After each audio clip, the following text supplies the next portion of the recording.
Salut à tous, donc encore une petite vidéo en direct de l'Aveyron. Je voulais vous montrer un petit peu comment il était facile de trouver des plantes comestibles assez communes et assez facilement. Donc voilà, je me prétends pas botaniste, pas expert en plantes. Je voulais juste vous montrer comment trouver facilement des plantes, vous montrer quelques exemples. Et voilà, donc je serai très bref, je ne vais pas vous expliquer toutes les vertus des plantes, je vais vous montrer quelques petites plantes. Et voilà, donc à vous de découvrir la suite. Donc là je vais vous présenter le serpolet ou encore le thym sauvage. C'est une plante que l'on va se servir plus dans les tisanes, les salades ou comme aromate. C'est exactement comme le thym que l'on trouve en cuisine, vous voyez, c'est comme le thym un petit peu habituel niveau goût. Peut-être un petit peu moins fort et un peu plus amer. Mais une plante très intéressante. Vous allez trouver cette plante donc beaucoup plus dans les prairies un peu sèches et sur les versants les collines, tout ça un petit peu. Vous pouvez donc en récolter toute l'année sans souci. Le parfum sera meilleur pendant la saison de l'été, donc entre juin et septembre. Ça pousse par massif, donc c'est des grands massifs qui font plusieurs mètres carrés des fois. La hauteur ne dépasse pas 15 cm. Voilà. C'est de la tige carrée. Et les feuilles poussent toujours opposées l'une à l'autre. Voilà, donc une plante très facile à trouver. Donc on ne peut pas vraiment se tromper avec le thym ou le serpolet car l'odeur est vraiment très significative, ça a vraiment une odeur de thym. Des fois juste en marchant sur un massif vous apercevez que vous marchez dans du serpolet parce que vous sentez vraiment une odeur significative de thym. Ça sent vraiment à plein nez. Donc là il n'est pas en fleurs malheureusement, donc je vais vous mettre une petite photo des fleurs. Donc ça fait vraiment de très jolies petites fleurs qui vont de rose à une couleur un peu pourpre, violette. Vraiment une très jolie couleur. Il faut savoir aussi que le serpolet commence à devenir un petit peu rare, donc à utiliser on va dire avec parcimonie, faire attention de ne pas trop piétiner les massifs quand vous en trouvez. Essayez de sauvegarder un petit peu cette espèce qui est très intéressante et puis voilà quoi. Donc je vais passer au plantain lancéolé, une plante très commune que l'on trouve absolument partout, donc dans les prairies, les pelouses, les bords de chemin, les bords de route. On peut vraiment en trouver absolument partout, c'est une plante très répandue, très commune partout chez nous. Donc c'est une plante qui pousse en rosette, donc vous avez on va dire un départ central et les feuilles poussent en rosette. Des feuilles très longues et pointues, voilà, avec des nervures vraiment très saillantes, très prononcées. Donc très saillante vers l'intérieur de la feuille. Voilà, donc une plante que tout le monde a déjà vue au moins une fois, hein, très commune. Et les fleurs elles poussent sur une très longue tige qui part donc du centre de la plante et qui finissent par des petits épis comme celui-ci, voilà. Comme celui-ci. Quand les épis sont fleuris, ils ressemblent à ça. Voilà. Et donc c'est une plante qui se consomme très bien en fait. Vous pouvez la consommer en salade, hachée dans du fromage blanc, comme des épinards. Vous pouvez la faire avec des champignons, vous pouvez vraiment la cuisiner comme vous le voulez. Préférez cueillir des feuilles un peu jeunes parce que les grandes deviennent un peu coriaces et du coup voilà. Même si vous confondez n'importe quelle sorte de plantain, que ce soit grand plantain, plantain lancéolé, peu importe, les plantains que vous allez confondre, tous les plantains sont mangeables. Donc voilà, il n'y a pas de risque au niveau des plantains. Une plante très facile à reconnaître.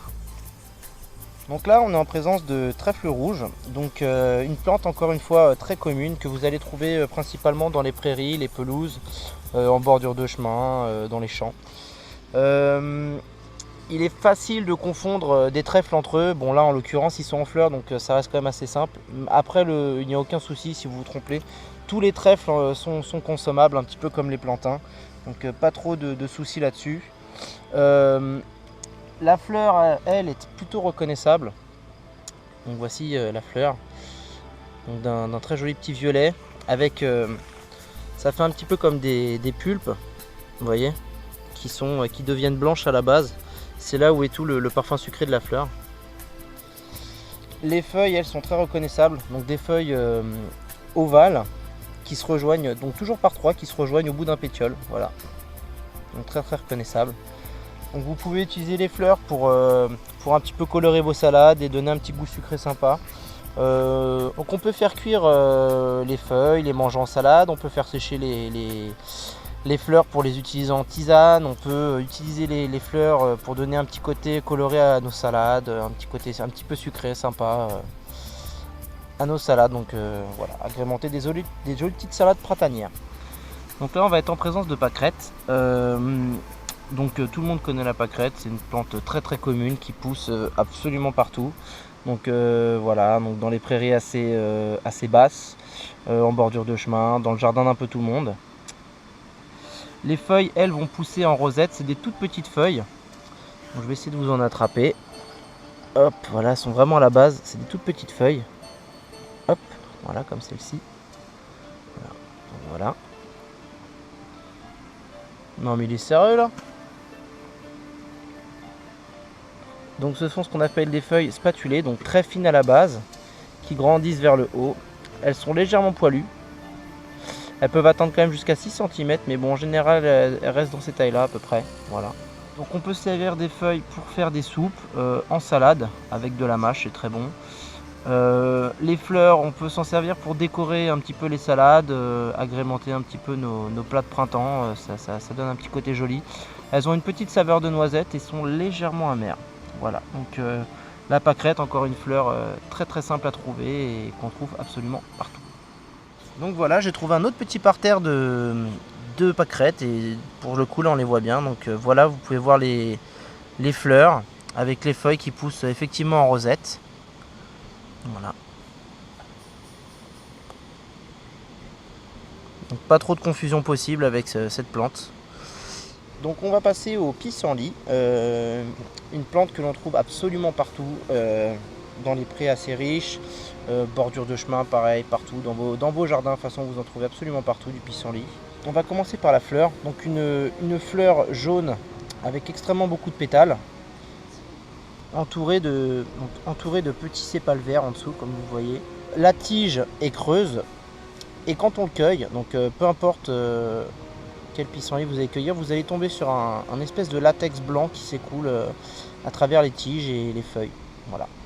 Donc c'est encore quelque chose qui permet de bien les reconnaître. Les feuilles, donc comme beaucoup de plantes de prairie, poussent en rosette, donc c'est-à-dire qu'elles partent en un point central et qu'elles s'écartent en une espèce de couronne.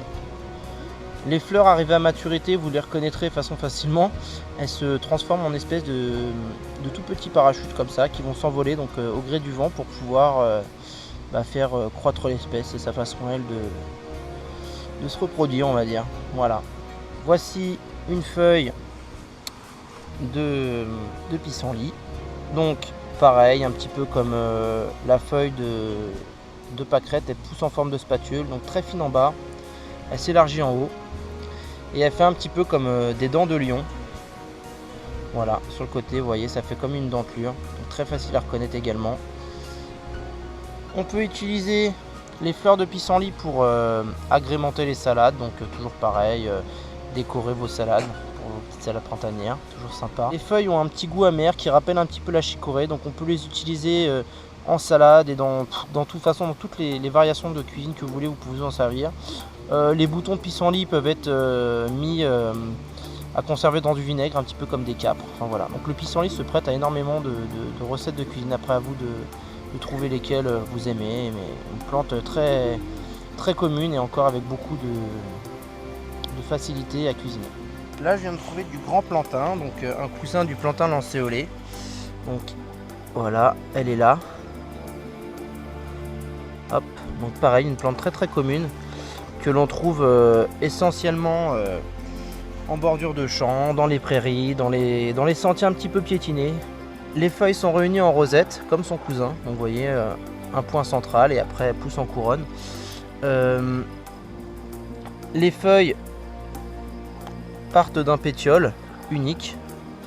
Voilà, chacune. Elles sont très larges, comme les autres plantains, nervurées avec une partie saillante vers l'intérieur. Donc quand même très reconnaissable. On ne peut pas vraiment se tromper.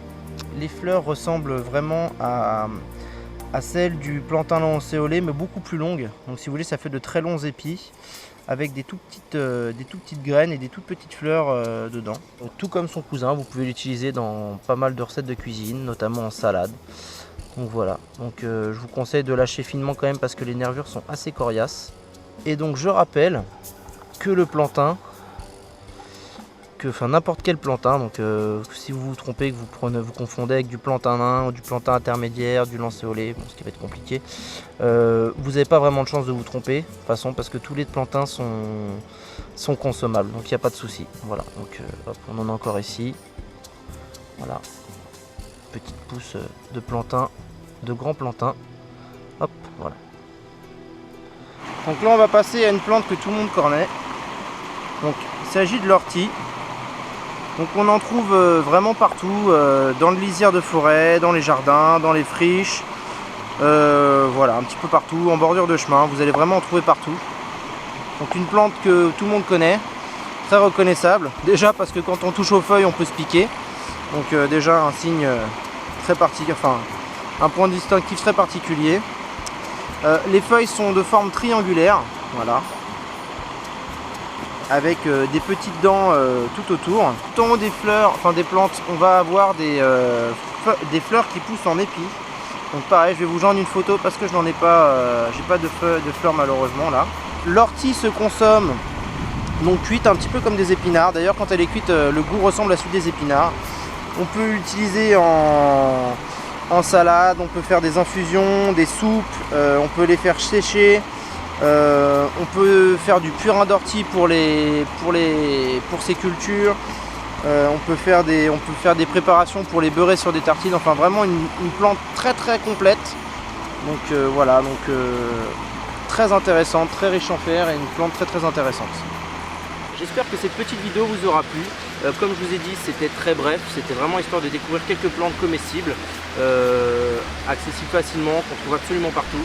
Donc je vous conseille quand même, avant de vos premières cueillettes, d'avoir quand même en support un livre.